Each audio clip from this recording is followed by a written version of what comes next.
Yeah, well, broadly, everyone in Nigeria agrees with ASU that they should get better funding. Everyone agrees with that. I think the problem with Nigerians is how much of that funding can the federal government actually give ASU, and why ASU should use only strikes as an option. 2009, ASU and the federal government agreed for 1.5 trillion. That was in 2009. If you do the calculation till today, that's a whole lot of money. ASU asked for 25% of the entire budget, and that 50% of that budget should go to only universities. Is that right? I mean, can the Nigerian government today say they only want to fund university education with 50%? It's not done anywhere in the world. We've got about 10 million kids out of school today in primary school age. That should be the focus. But ASU has a signed agreement, and the federal government has got to honor that agreement at least to a part. It's got to become clean to ASU and say, these are the sources of funding that we have, and this is what we can do.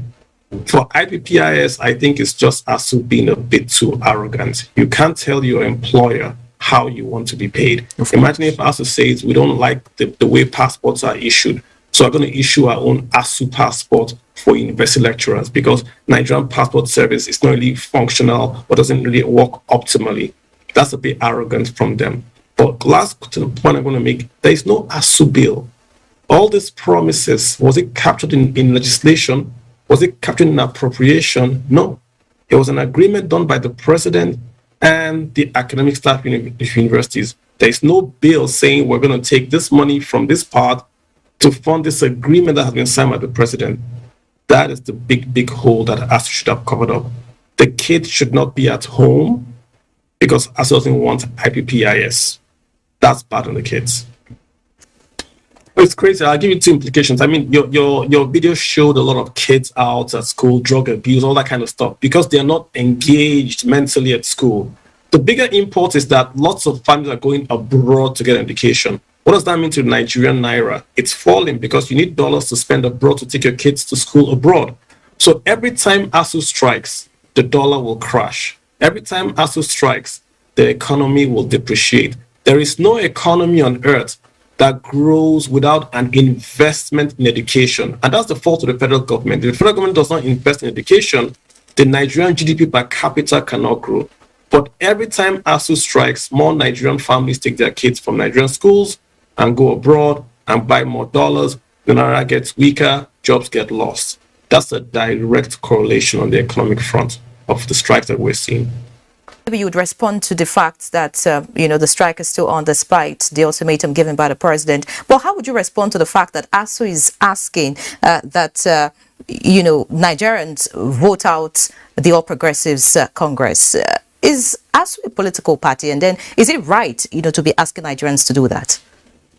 Well, I think if they go that route, i.e. they go political, then they lose the argument, they lose the effect. Nigerians are supporting the strike because their kids, words, friends are in university. They don't want to be political.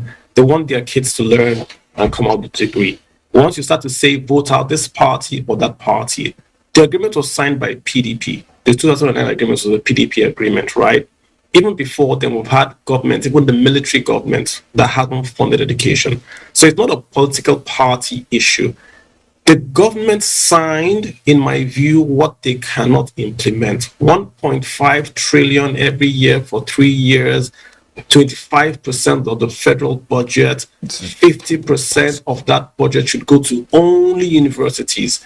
This happens nowhere in the world. I'm just being specific. Nowhere in the world does any government spend more on tertiary than primary and secondary. So ASU has a signed agreement, but that agreement on its face, in terms of the ethics and the morality of spending to Nigerians, it's wrong.